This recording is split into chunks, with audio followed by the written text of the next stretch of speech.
The Big H Podcast, tune in now. Conversations that'll wow. Laugh and learn, stay a while. Let's explore that Hilton style. From the highs to the lows, every story just explodes. Mike's got questions on the go, diving deep from head to toe.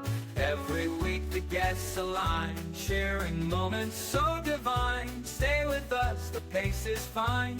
Every episode you'll find. The Big H Podcast, tune in now. Conversations that'll wow. Laugh and learn, stay a while. Let's explore that Hilton style.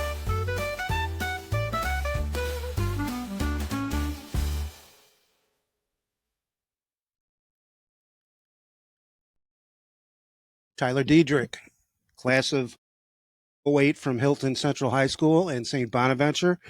I've seen you on the Hilton sidelines at football games, and I'm glad you came in to sit down on the Big H Podcast. Yeah, thanks for having me. Well, you're welcome. And, you know, this is a podcast all about Hilton and Hilton's history. And even though you're probably one of the younger guests, your mother works in the district. I think did they both go to Hilton? Okay. Jeff is your dad? Okay. I saw a nice picture of them and on your, I think it was your Facebook, and you had a nice dedication to them that they did something right. Well, presently you're working at 13 WHAM ABC, and you're their digital content manager. Talk to me a little bit about what you do day to day. Mostly it's writing for the website and sharing that on social media. News comes in throughout the day, I'll write that, turn that into a web story. A lot of it is editing web stories that the reporters write or others write at our station. We get a lot of content that comes in from national feeds that I will share on our site, on our social media pages also. Do a lot of YouTube stuff, just sharing our content on that. That's most of it, and it's never boring, which is the best part about it. That keeps you busy. So the website and social media. So that's YouTube, and what other platforms do you? Facebook's the big one. And we sent everything that goes to Facebook pretty much goes to Twitter too. That's less of a priority now, but it's mostly keeping the website updated, trying to get some new stuff out on YouTube every day, and just making sure that everything that we gather that's newsworthy is making it on our website, most of all. And do you make that decision if it's newsworthy, or are there producers that? It's kind of a team effort. I mean, ultimately, when it's on the website, it's up to me. I mean, there's some stuff that we get on any given day that just doesn't translate well to the website, and there's some things on the website that don't necessarily translate to TV too. Mm-hmm. Are you able to, when you to gauge if it's picking up? Yeah, viewers. We've got the real-time data right in front of me that I can look at, that I use to kind of decide what's at the top of the page, move things around a lot throughout the day, and kind of use that to decide whether, how important is this next time it comes up. And in this age, it seems like everything is immediate. Back in the day when I was growing up, it was newspapers. Yeah. So you had the next morning, you would get up and read the newspaper. Is it challenging with that immediacy? Yeah, because you lose some accuracy when you do that. When you're trying to get things out quickly, and you're trying to compete with everyone else, things don't always get done well. Unfortunately, it's a lot of quantity over quality sometimes. I have tried to make it the other way around, quality over quantity. We've done a decent job at that, but it's far from perfect. That's just the way it is. So you want to be first, but you also want to be accurate. With the website, did you have any experience in college on how to create websites and how to negotiate websites? Not developing a website, but with the content. I was the editor-in-chief of the newspaper at St. Bonaventure, and a sports editor before that. We actually really didn't have much of an online presence. We had a website, which actually that was one of my last projects I worked on, was getting us a new website. But we focused more so on the actual print version of it at the time.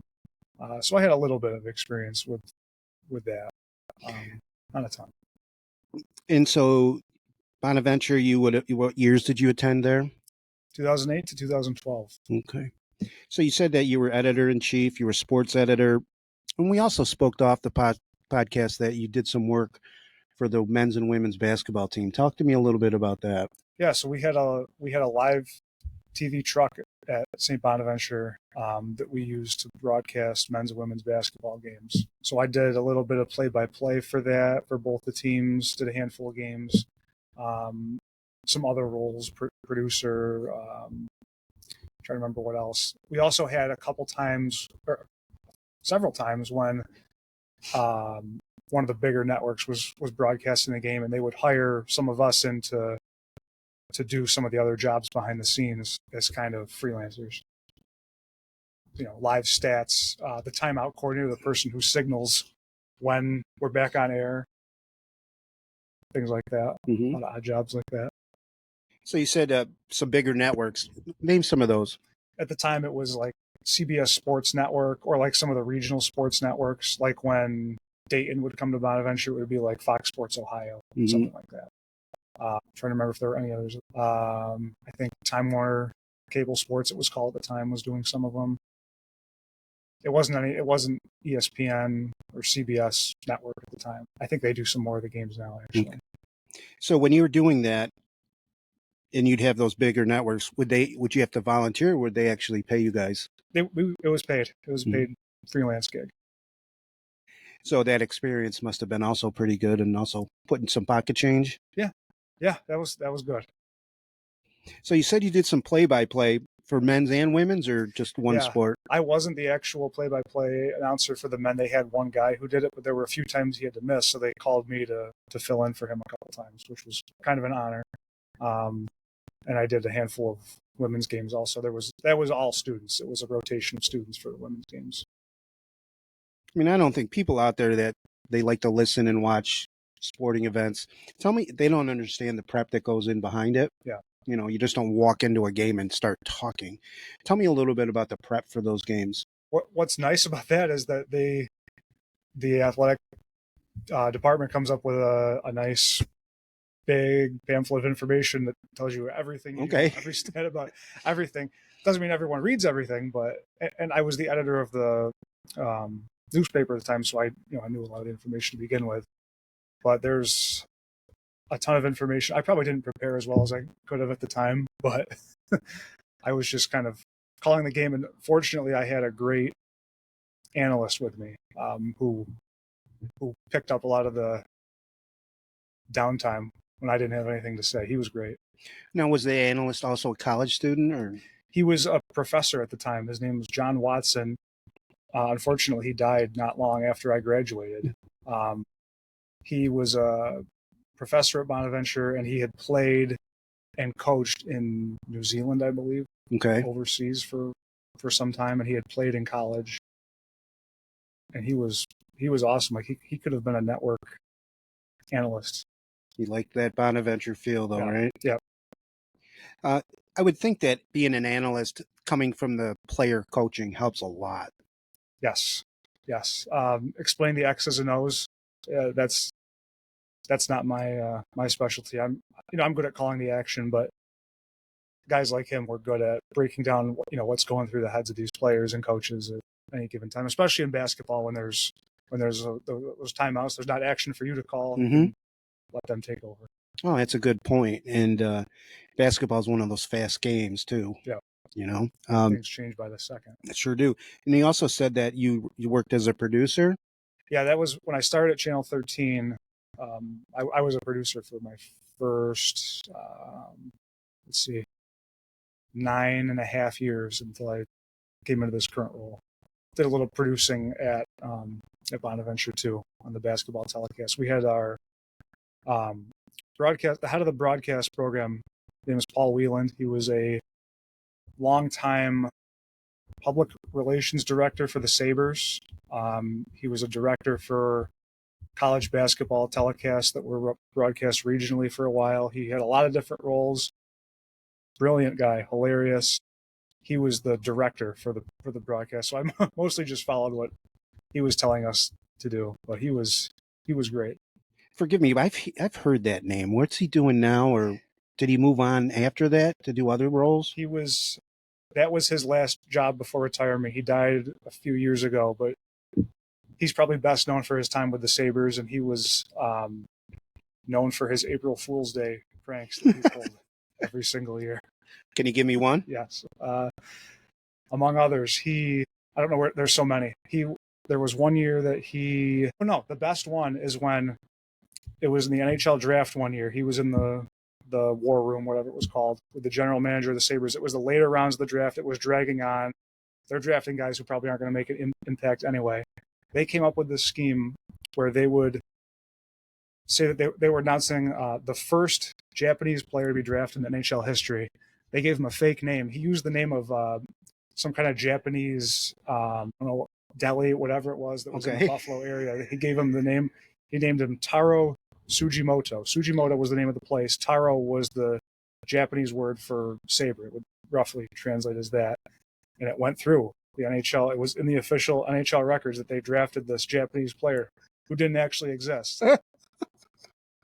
When did he get credit for it? Did he fess up to it right away? Be like, hey. I think he did. Okay. I think he did, and they didn't get any trouble for it. And he became known for these pranks. It seemed like it was a different one every year as long as he was with the team. It was always up to something. What's he going to do this year? And he would tell you, or anyone who would ask at Bonaventure while I was there, he would happily tell all those stories. Sounds like a good guy. He was awesome. So it sounds like two of your, so-and-so mentors, John Watson and Paul Whelan, they've moved on. But what have you, besides the pranks, what are some things that you've remembered that you've taken into your careers now? It's a loaded question. Either, what you do or in general, a characteristic of them. Some of the things I learned at Bonaventure were about ethical journalism. That was probably the number one thing that they wanted you to learn from that program. I've tried to take that with me every day at 13 WHAM now. A lot of people don't trust the media now, and I understand why. I've tried to do everything the right way, tried to present everything fairly in my time there. That was the main thing I learned at Bonaventure, and I've tried to pass that along to my younger colleagues now. I think that was the main thing. Powerful. So you are the content manager. So you also say that you work with editing information that comes in from reporters. Yep. So all pretty much the on-air reporters then too there. In the ethical journalism, that's a powerful tool. How do you feel in your role when you witness, I hate to say it, but other journalists maybe aren't holding to the same standard that you do? It's frustrating because everyone's trying to get a leg up some way or another, and unfortunately, a lot of times it's cutting corners. And it's frustrating if you see someone who gets it first before you do, but something's not adding up. They're missing an important detail. It's frustrating, but I think over time, it hopefully at least evens out where they see you doing it right. They see you doing it the right way enough times over and over and over that they'll trust you in the long run versus, maybe a short-term loss. You mentioned something about people have tendency or they're a little squeamish about not trusting the media. Are there other things that the media themselves can do? You just mentioned something very powerful about if you do it the right way enough times, maybe they'll start to see it. Are there any other things that you can say? Like, do you have to, I don't want to say this, but sometimes do you have to face a consequence? Yeah, people we don't want people to get fired or anything, but right. Yes, sometimes people aren't going to like the way you report, and it's something I struggle with every day too. Should we report this? Does it need to be reported? It is news, but do people need to know it? Yeah, it's tough sometimes, but you just have to use your best judgment. And I've got enough. The people around me trust me enough, which is good. That's good. So even if that media has they trust Tyler Diedrich.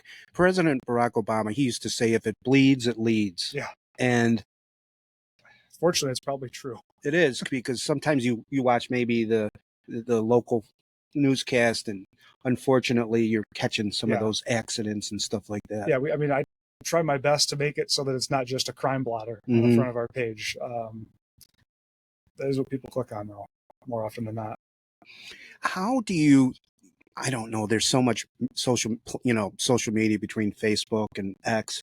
How do you know, like, I can go to this site, this is a feel-good story, and then flush it into your website? I kind of, for those, I kind of trust the people around me, because they'll bring these, the reporters will bring these ideas as a story, and I'll let them take care of that, and I'll just kind of go back and edit some of the finer details of it. But if I see something out there that's, syndicated nationally that I think people will want to see, then I'll share that on our website and on our pages too.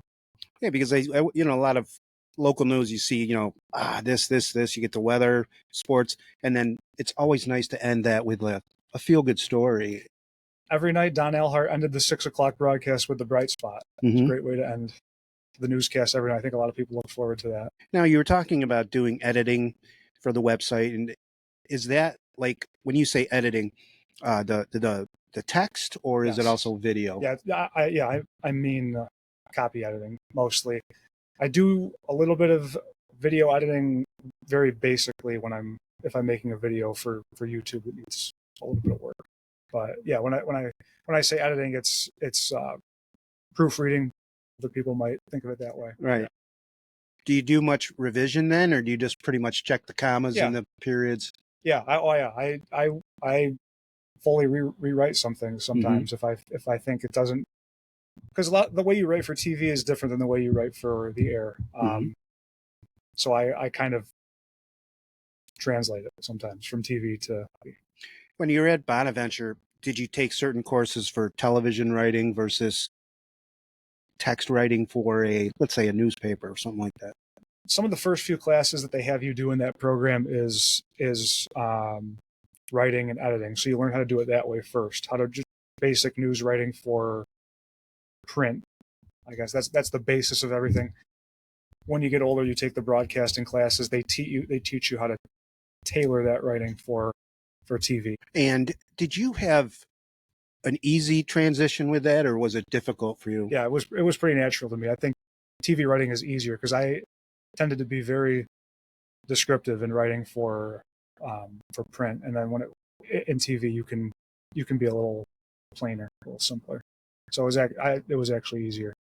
Interesting. And then in Hilton, you graduated in 2008. How did Hilton prepare you for that journalism interest? Did it? Fortunately, we had for a high school, a great broadcast program at Hilton. Bob Blake was the teacher at the time. I did that sophomore, junior, senior years. It was a great introduction to it. We have the Wave, the morning broadcast every day. Jay Clifford was my co-anchor. We had a lot of fun in that. And I did a lot of my own practice broadcasting from my home back then too. And we on the Wave, we had video segments that we would shoot during the week as well, that we would air them on the morning announcements. Unfortunately, sometimes we would have, it's only a 3-5 minute broadcast right at the end of the first period of the day. Unfortunately, you'd have some teacher or Mike Geritzi would come in and want to give an announcement and chew up all our airtime. So, well, I think you already answered my question. For those that didn't go through high school and see the Wave or heard the Wave, you pretty much described it. Those video segments, describe, or for example, give me one that you did. We did one that was called "Don't Be That Guy," and it was people walking around school, but being the guy who has to jump up and touch the overhang in the doorway, or that guy who has to knock someone's book out of their hands. We did a whole bunch of different, minor inconveniences that you would come upon in the hallway during the day. That's hilarious. And would you have the video segments where you'd show people doing those things? Yes. Okay. Now, would you catch them, kind of like candid camera, or would you act it out? We'd reenact them. Yeah. Who came up with that idea? Probably a collection. It was, me and Jay, Joe Peachy, Colin Walker, Ryan Bacchus, Mike Vowles were some of the others in class with me at the time. I'm trying to remember what else we did. We had a lot of fun, and I've got some of the videos somewhere, I'm sure. Yeah, I'd like to see them. I think that's a great idea with the wave. Bob Blake, is he still teaching at the high school? No, he became an administrator. He was out in Leroy for a little while. I'm not sure if he's still there or if he's retired yet, but I know that he had moved onto an administrator role. Yeah, last I knew it was at Leroy. I don't know where he went. So with the wave, was that like on camera or was it more also radio type of thing? It was all on TV. It was the morning announcements in front of the camera, and then we would fill in blank spots with these pre-recorded things sometimes too. It sounds great. And there was a particular course that you guys would also, and girls would take? Yeah, so it was I'm trying to remember what the actual name of the course was, but it had broadcast in the title somehow. Okay. But yeah, it was your first period class, Monday, Tuesday, Wednesday, Friday. You had Thursdays off, and they would just have whoever was around to come in and do like a skeleton crew broadcast of the announcements for that day. But yeah, it was a full class first period, and then the last few minutes of it were the actual announcements that would go out over the loudspeaker, and then you could watch on TV also. That's great. And so every room was suited with a television then? Yep. Nice. Tell me also more about your days at Hilton High School, that 9th through 12th grade. Maybe some of those teachers that had a positive impact or motivated you to where you are today. Yeah, I think I had a lot of great teachers. I had a blast. I loved my time in high school. All my best friends are from there. I think of Coach Lapani right away. I mean, nothing beat gym class with Coach Lapani, Coach Foreman, whoever else was there at the time. That was like the highlight of my day whenever we had that. I think of Mr. Childs was my physics teacher. He was great. I had Mr. Farnham was one of my favorite teachers. God bless him. Yeah. Who else? Oh, Mr. Rallier, Mr. DeAugustine. Could go on and on. I had Mrs. Farrell for math for 2 years. So you liked school? Yeah. Right? Yeah. It wasn't just something you had to get through to get to the afternoon fun stuff? Yeah. Yeah. I mean, I could have studied more, but yeah. I think we all could have, right? You did well on your SATs to get into Bonaventure? Mm-hmm. Yeah. Well enough, at least. Well enough. Did you play any sports or were you in any clubs? I just did football. I mean, I did. I played a lot of other sports growing up, but by the time I got to high school, it was just football. We did CYO basketball through some of my friends and I through St. Leo's Church. That was fun too. But yeah, it was all football for me all the time. What was your number in your senior season? My jersey number 50 was my first 3 years of playing Hilton Raiders. Then came with you, the modified team, when they launched that, and got 50 back for 9th, 10th, not 11th, 12th grade. That was my jersey number. What position did you play when you were a senior?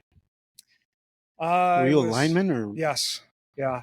I didn't play much, but still have great memories, still think about it, still talk about it all the time. Yeah, I think you do build a lot of friendships through that. And I think Coach Foreman and Coach Lapani, they are fun to be around, the weight room and everything like that. Those summer workouts maybe not be so much fun, but CYO, I've known a lot of people that are decent basketball players, but maybe they don't decide to go out for the school team, right? Yeah. But you play a ton of games in that. Yeah. Yeah. Who were some of your buddies that you played with CYO? Joe Peachy, it was through his church. I'm a lifelong member of St. Paul Lutheran. Oh, me too. He was from St. Leo's, so he had and Nick Fillion.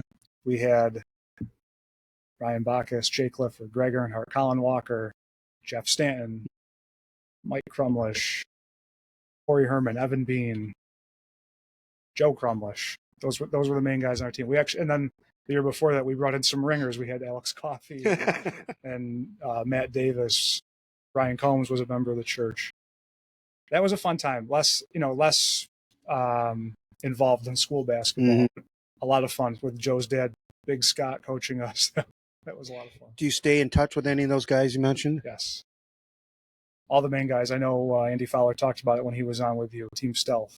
All those guys, we still are in group chat all the time. You mentioned some of those guys, Earnhardt, all those guys that they went through modified B football. Those were some good people to coach. Yeah.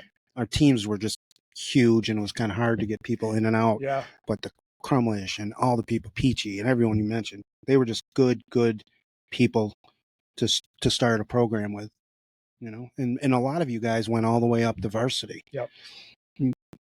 So by the time you get to varsity, obviously playing time gets diminished, and we play 15 guys, but yep.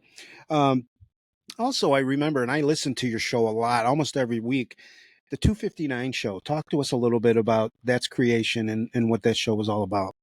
So that was me. That was Joe Peachy. Andy Fowler was the head of that, the leader of that. Mike Vincelli, a few years younger than us. He's my brother's best friend. He's also become a good friend of mine over the years. But I don't know. I think we were at a Red Wings game one day, and we were just talking about it, and it came up, and we were like, yeah, we should do that, and we did. So we would have. It ended up being Andy running everything from his basement studio, similar to what you have here.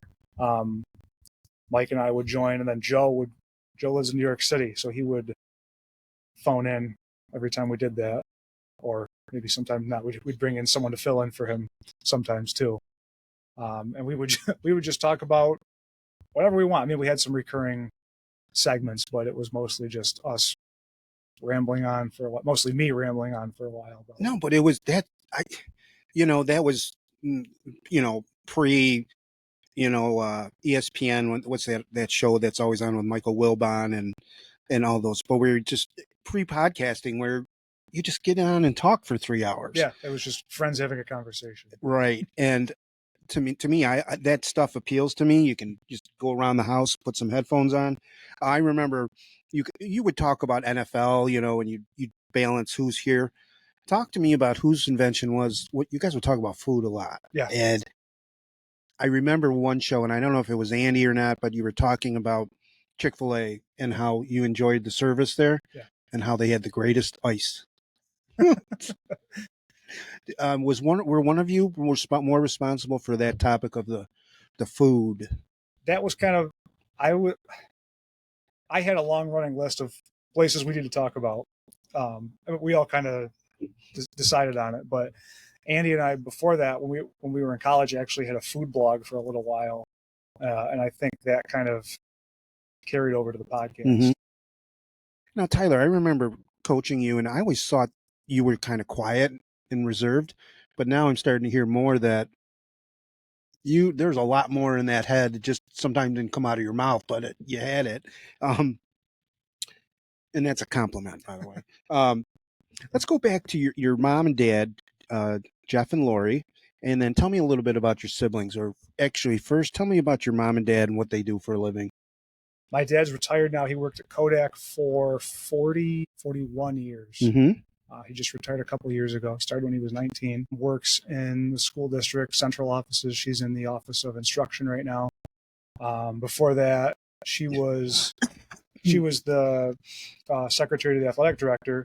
She started that job my senior year, which was when Mr. Geritzi started as the athletic director. She came on as the secretary. She did that for, I want to say, 6 school years, mm-hmm. until my sister graduated. Then she moved over to central offices. So she's been in the school district now for, I guess, 18 years. And she had a previous stint there. She worked in Greece schools for a little while before that, too. I usually get emails that I haven't returned my science kit from your mom. You mentioned about your siblings. Tell me about their names and where they reside and their families. Yeah, my brother Jake, 3 years younger than me, so he graduated from Hilton in 2011. He went to Mercyhurst, and then he went to optometry school in Worcester, Massachusetts. He graduated there in 2019. So he's an eye doctor. He lives in Sioux Falls, South Dakota. Oh, quite a bit different from here, but or quite a ways away from here. But he's been married 3 years now. They have a son who's almost a year old now. My sister graduated from Hilton in 2013. graduated from Niagara in 2017. She just had her first child, a son, back in March. So we've got, and then my daughter is 8, so she's got all these little baby boy cousins right now. Yeah, there was the next one. I didn't want you to think I was going to skimp out on your immediate family. Tell me a little bit about your wife and daughter, Natalie. Yeah, so I met my wife at Bonaventure. We didn't start dating until after we graduated. So fall of 2012 is when we started dating. We got married in August of 2015. We had our moved back to Hilton in September of 2016. And then 1 year later, our daughter was born. And now Amanda is on the school board.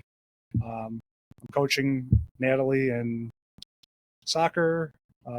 She's playing some other sports too, which is awesome.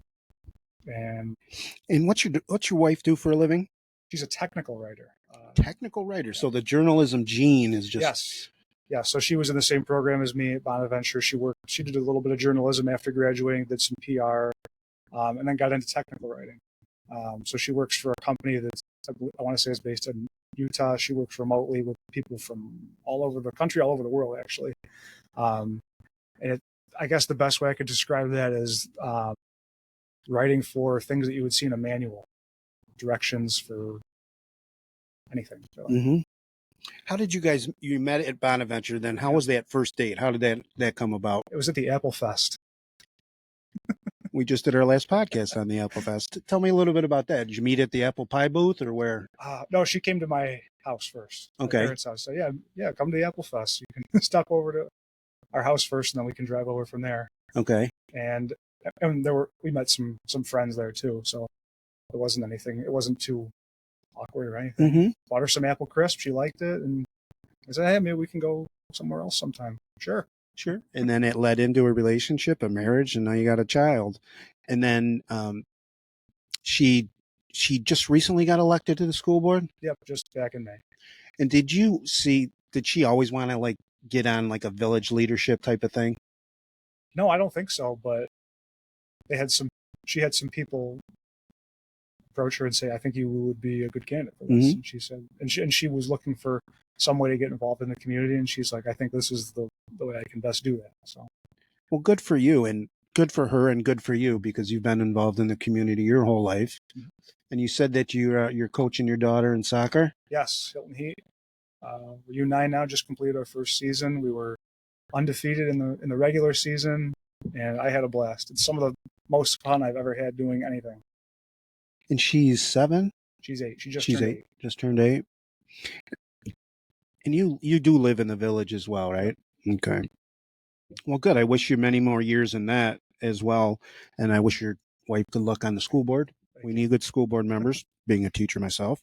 Going back to, you're a senior in high school. How did what colleges were you considering, or was it Bonaventure all the way? No, I mean, I always wanted to go to Syracuse, actually. I mean, my dream school was Notre Dame, but that was unrealistic. Mm-hmm. But I always thought Syracuse would be a good one. But once I visited Bonaventure, which is, it's much smaller than Syracuse, I thought that was a better fit for me. I don't know that I would have done well at a big school. Mm-hmm. So it wasn't but when I visited Bonaventure right away, I liked it. I ended up being the only school I applied to, actually, because when I did apply to it, I got in right away, and I was like, yeah, this is going to be it. So I didn't even bother applying anywhere else. And you went through that school in 4 years. Mm-hmm. Of course, my daughter's going to Bonaventure, and we fell in love with the area too. Mm-hmm. It just seems like it's big enough, but not small enough. Yeah, and there's not a ton around the school, so you become friends with everyone there. It's very tight knit, small group. And I heard an interview that your daughter gave recently comparing Hilton to St. Bonaventure, and agreed with a lot of it. Sure did. Were there other students from Hilton that attended Bonaventure during your years? Joe Peachy. Joe Peachy? My best friend. Yeah, from my best friend from high school. We went to college together. We roomed together first 2 years there. And he became an RA. So then I went and lived in a single room for the last 2 years, but we were still together all the time. And where's Peachy now? New York City. New York City? Yep. What's he doing? He's a teacher. He teaches high school history. Good for him. Yeah. Hi, Joel. I hope you're watching the podcast. So when you went to WHAM, I think you might have answered this but I'm going to ask it again. How did you rise to the position of digital content manager? I was just a producer started in 2012, was a producer for, like I said, 9.5 years. And then it just so happened that finally a position in the digital department opened up, and I told my boss, like, I want to do this. And she said, yeah, that'll be a great fit for you. So I got that. But unfortunately, we were dealing with a lot of turnover at the time. So I had to wait. I had to keep producing for ended up being several months until I actually got to take on this new position. Then as soon as I did, it was a digital, what was the position called? Digital content producer, which was underneath the digital content manager.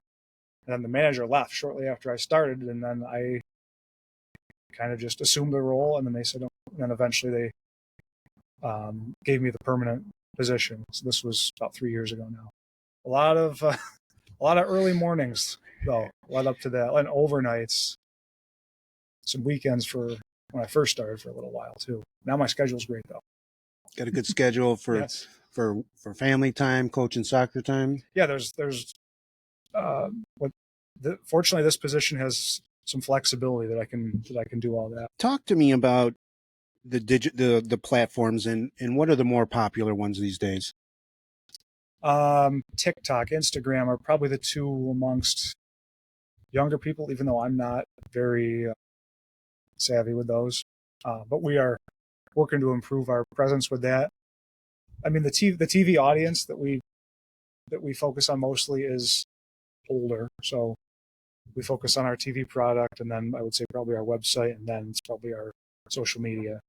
But we're slowly trying to improve those channels too. How do you think artificial intelligence is going to affect the future of your job? There are some ways we can use it now. It can be helpful, but going back to quality over quantity, that's a textbook example of when you're using that the way we can. It's more so about quantity, unfortunately. It can be helpful, but I think it has to have checks and balances if you're gonna, because you can use it to. I talked about translating what's written for TV to the web, and there are some tools you can use to do that, but it doesn't always pick up on every little thing. So I try to steer people away from it. But yeah, I don't know what it's going to turn into eventually. I'm sure they're going to try to out of necessity force more on us, but I'm going to try to keep doing things the right way as long as I can. I was listening to a podcaster once, and probably maybe 6 to 8 months ago, and this podcaster said he has a fear that AI is going to replace all newspapers. Is there any truth or validity to that, or you think that's just kind of hyperbolic? I think there is probably some truth to it. I mean, you already see it. There's media organizations all over the place that are relying on it more and more and more. I don't know what the full extent of it is going to be, but yeah, I'm sure you're going to see more places starting to lean into that more. Because I do know that it's become less and less of people that get that physical newspaper. Yeah. Maybe they get it on Sundays and they like the ads and whatnot. Yeah. If you're checking sources, what's the most surefire way that you got a story correct and the facts are true? As long as you're getting it from a source who people trust. So whether it's the police, I mean, that's where we do so much crime reporting. We go through police for most. I mean, the best thing obviously is from your own two eyes, but we can't be everywhere, so we have to rely on those sources. So yeah, it's just a matter of being able to trust who your information is coming from and hoping that your audience will trust that too. Well, everybody's got a cell phone. Do people try to send you a lot of cell phone footage and so you can put it on your website or whatnot? Yeah, there's a decent amount of that too. So we have to try and verify that too to make sure. Like you probably saw the Panther videos. Yes. Yeah. And I guess I still don't know whether that was actually real, but. And then what is it like for a month afterwards? People are saying, "I saw the cougar here." Yep. And Could be a great hoax being played on the Rochester area. Going back to becoming a dad, we have some young fathers out there. Talk to me about becoming that father when that daughter came into the world. What was that like? yeah, that was awesome. I mean, well, it was a big adjustment too. We were doing the podcast at the time, so it was and I was working early mornings, so it was a bit of an adjustment to that. Trying to have a social life between having a daughter, working the shift that I did, that was difficult for a little while too. But I was always excited to see what activities she would want to get into. And fortunately, she likes sports, so we've been able to bond over that. It was something I always wanted, and now we're living it for real. And it's just been awesome. I always try to include her whatever I'm doing if I'm watching a game. You'll see me down on the sidelines during the football game. She wants to be there with me, so she'll assist me. Does she ask for popcorn at halftime? Oh yeah. Yeah. Well, not popcorn, pizza usually, but yes, yeah. We got to run over and get some food at some point, and then she'll want to start taking videos for me, trying to entertain her while working. Do you see a future journalist in her? Maybe. Whatever she wants to do, right? Yeah. Yeah. What did you learn from your mom and dad that helped you becoming a father? They were just always there for us, always taking us wherever we needed to be, always allowing us to have our friends over, dropping everything at a moment's notice to do whatever we needed. I don't know. Yeah, I don't know what exactly they did, but it worked. They did a great job with all three. Mm-hmm. So they also babysit for you? Yeah, when necessary. Yeah. Well, good. How about some advice to a young parent? Because you're young, Yes. according to me. Yeah. You just have to be prepared. You have to be prepared to, I guess, you can't do everything anymore. Mm-hmm. You have to pick and choose. You might have to cut some things out that you don't want to. Some things will just come naturally. You just have to be patient and never waste a moment, because there's times where she'll want me to do something and I don't really want to, but it's like, yeah, someday you'll want to have that back. So I always will do what she wants. I really like that. Never waste a moment, because they're young once. Yep. Wise. Yep. And I only have one, so I really can't waste a moment. Where do you see yourself in 5 years? Yeah, I don't know. I mean, I very well could be in the exact same spot I am now, and Happy? that's fine. Yeah. Yeah. I mean, I've never had a better work-life balance than I have right now, so I'm content with that. If my career leads me somewhere else, then so be it. But hopefully I'm still coaching the soccer team, and she's playing sports for the school at that point, hopefully, and hopefully the school board's going well for Amanda. Let's see. Have you put a basketball in her hand yet? Oh yeah, or? she's starting select basketball next week. Great. Yeah. Great. And so play soccer, basketball. She does flag football too. That's up and coming sport too. Yeah. Right. I think it's going to be in the Olympics in 2028. Yep. How do you describe Hilton to your outside friends, like those that don't reside in the area? How could you describe it, maybe in 3 words? It's a small town that punches way above its weight, because while the town itself is small, the school district is huge, and tight knit. And when I was in college, my senior year, my capstone project, I did a documentary on the 2008 Hilton baseball team, which went to the state Final Four, which was my classmates. And the start of the documentary was more so outlining to everyone what Hilton is, what it's all about, and that's kind of what I said. Small town, but it feels bigger than it is. Talked about the history of the apples, and got into the sports program and the school. Like Mr. Geritzi said in the documentary, the school is the lifeblood of the community. I thought that was true, and that video was basically me showing all my friends and whoever else watched it what Hilton is all about. Well, I hope you got an A. Oh yeah. I went above and beyond for that. I worked very hard on that my senior year, and I was really happy with how it came out too. It's on YouTube. I'm going to catch it. It's called What- How About Them Apples? How about, what a title. Yeah. I'm going to write it down. Of course, I could just watch it on this. Now, I think you should put a bumper sticker, Hilton punches away above its weight. I don't know where you got that, but that's outstanding. Yeah. Did someone else say that? I've heard it used to describe other things, but that's an original right there. Yeah, Hilton. I really, really enjoy that. So for the district, you pretty much work for the Hilton Athletics and do their X feed. Yeah. So I had taken on a side gig, had stumbled into doing that for Irondequoit High School for a while. This was back in 2013. I was doing actually had a freelance gig for the Messenger Post media, like the Grease Post and all those town newspapers at the time. I was covering high school sports for them, and got asked if I wanted to help with the social media feed for Irondequoit. And then right after that, Mike Heise said, we want to do this for Hilton. My mom was working, was his secretary.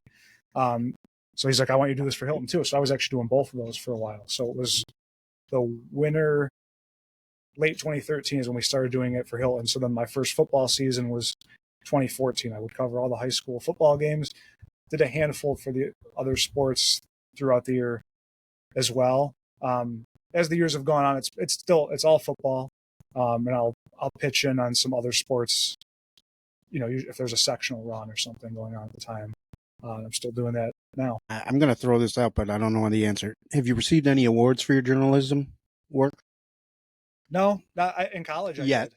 Tell me about the college then. I was so they have the Hellinger Award at St. Bonaventure, goes to the top journalism mass communication student. I was the runner-up for that.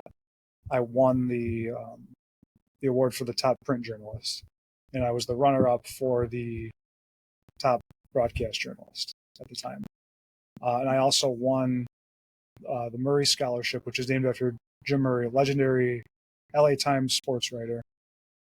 They award $5,000 scholarships to students there's select schools across the country that participate in this.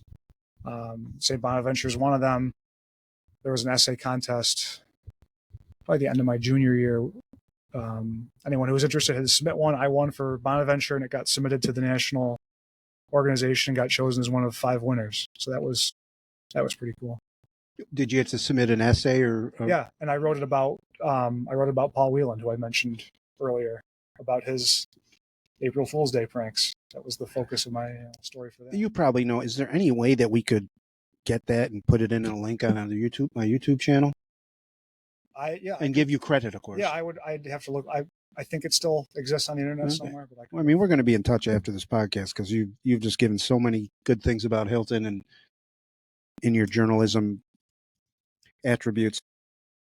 One more serious question, then a couple fun ones. You got a high school senior out there that has journalism in their blood. They think they want to be a journalist. Yeah. Give them some pointers of what they could be doing now to help them when they make it to college. Most important thing is just to read the news, whether it's the newspaper, or I mean, reading in general. Yeah, reading. I read a lot of news, read a lot of sports growing up, watched a lot of NFL films, which helped kind of inspire my writing style. That's the main one. And I guess, it's kind of a glamorous, people think it's a glamorous field, at least. It's not. I mean, you're not gonna get rich, but if it's something you love, it's something that's very important. If it's something you love to do, it was for me. It starts just from reading, I think, and understanding media literacy is important. I did a project on that in college.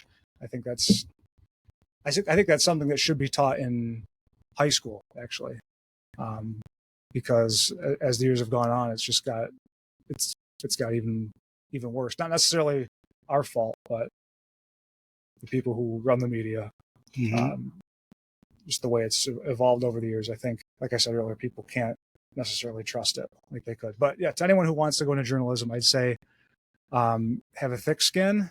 Don't expect to get rich, but it's never boring. And it's a very important job. Well, I do like it that you focused on reading and being and enjoying reading. Were you always an avid reader, or did you have to force you to, or you just like to read about, let's say, a topic of sports? I didn't read a lot of books necessarily, but I read a lot of sports books. Yeah, I was just reading the newspaper every day, reading the sports section. Coach Lapani, he's a great speller, and we joke back and forth. He's like, Heise, can you spell that? And I say, Lapani, can you? I said, how did you get good at spelling? I read the sports page every day. Okay, some questions I want to have. These are some fun ones before we wrap up.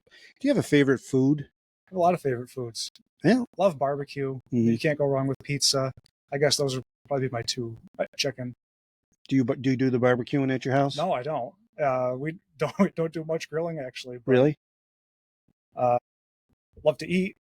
Not a great cook. That was my next question. Who's the cooker in the house? Definitely Amanda. Definitely Amanda. What's your favorite TV show or binge show? And it doesn't have to be present, but maybe you've watched it in the past. Favorite TV show of all time is King of the Hill, which just came back recently. Was Mike Judge, does he do the voice of the main character? Okay. I never I got into The Simpsons and then Beavis and Butthead and then Family Guy. I never made it to King of the Hill. Yeah. You think I'd like it if I like those other programs? Yeah, it's a little more subtle than those ones. I think I might not be enough intellectual minded for it. Yeah, I think smart enough is what I'm saying. Growing up, it was always The Simpsons would be on, and then King of the Hill would come on after. I knew a lot of kids who would kind of tune out when King of the Hill comes on, but as you get older, I think you appreciate it a lot more. Yeah, maybe I give it a shot. Your favorite book? My favorite book. I mean, it sounds like you said you read a lot of sports. Yeah. Or genre, even. I mean, sports literature is genre. I'm trying to think. I have read a lot. We can go back to it. One book that stands out, I guess, because I read a lot of like almanacs, like sports almanacs. Just straight factual stuff? Yeah. Yeah. But I read the newspaper a lot too. I mean, as you think, I mean, I can with the way you've been talking, you were able to spit out years. 2016, this one, 2014. You do have a knack for dates, so maybe it came from that almanac reading. Yeah. And from I had a book when I think I got it when I was in third grade that had a page for every Super Bowl, and I read it constantly and memorized every single Super Bowl. And I'd come home from school, the old Super Bowl highlights would be on TV, and I'd watch those, and I watched a lot of NFL films. Well, it's incredible. You have that mind that can just get saturated. I mean, I'm a teacher, and we go from fictional reading in the beginning of the year, and then you slide into nonfiction, because children have a harder time with nonfiction because of the factual. But it seems like you have a pretty good understanding of nonfiction. Yeah, good for you. Yeah. Do you have a favorite quote? I mean, that quote the Hilton quote. The Hilton quote's really good, but I just came up with that on the spot. Punches way above its weight, and then you had How About Them Apples, your title of that was pretty good. Yeah. I really think both of them are bumper sticker ideas. How about a favorite athlete? Dan Marino. Okay, so we got a Dolphins fan in the house. Do you think the Bills have it in them this year? Or are you a Bills kind of like, because you hear so much about them? I can't stand them, but I mean, how can you argue otherwise? I mean, right. It'd be great for your content managing. They certainly give us plenty of content. Yeah, maybe they'll give you a trip to the Super Bowl. Do you have a favorite movie? Rudy? Yeah. Great movie. Do you know that the character Rudy he showed up in Aquinas for like a speaking engagement when my friend Kirk Groutman was there? I didn't.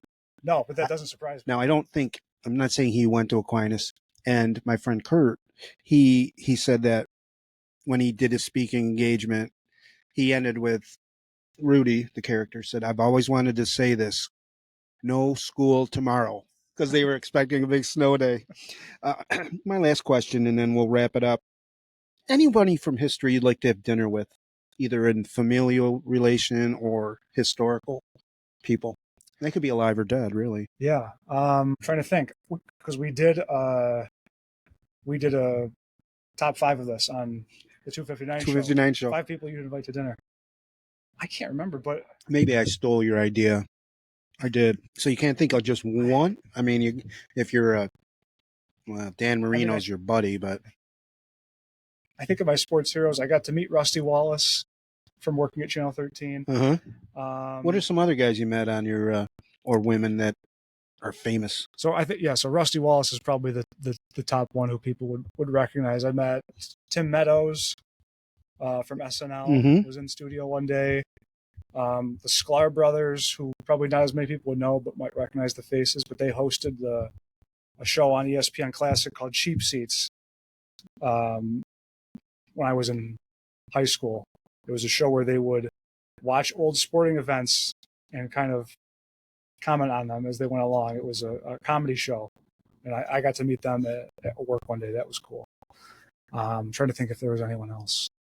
Those are the four big ones. I mean, and just being around the people who are on the news, who your viewers would probably recognize. Yeah, I mean, I think name one of the reporters that you work with. Mike Catalana. Yeah, because that's a celebrity, according to me and a lot of people watching this, right? Yeah. Name another one. I mean, Don Eilhart. Don Eilhart, super celebrity, right? Yep. He finally retired, right? Yes, last June. Amazing. How many years was it? 58 years. 58 years. Yeah.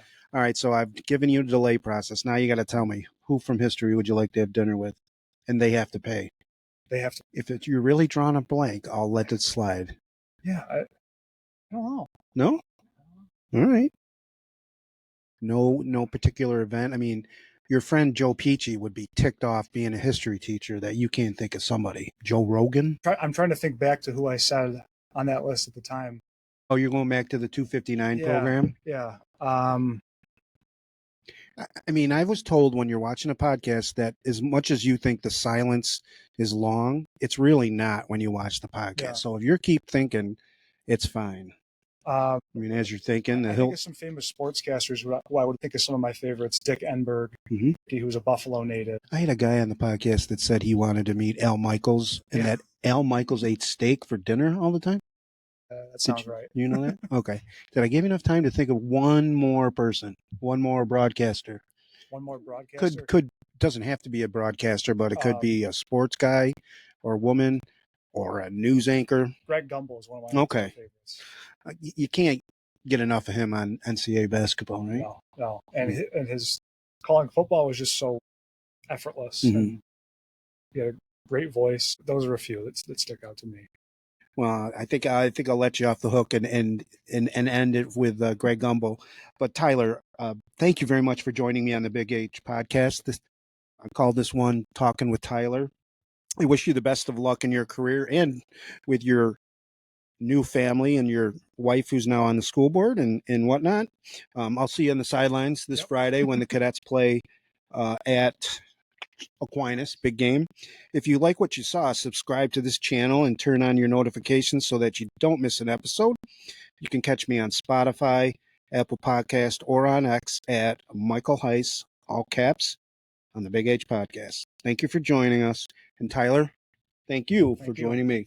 The Big H podcast, tune in now. Conversations that'll wow. Laugh and learn, stay a while. Let's explore that Hilton style. From the highs to the lows, every story just explodes. Mike's got questions on the go, diving deep from head to toe. Every week the guests align, sharing moments so divine. Stay with us, the pace is fine. Every episode you'll find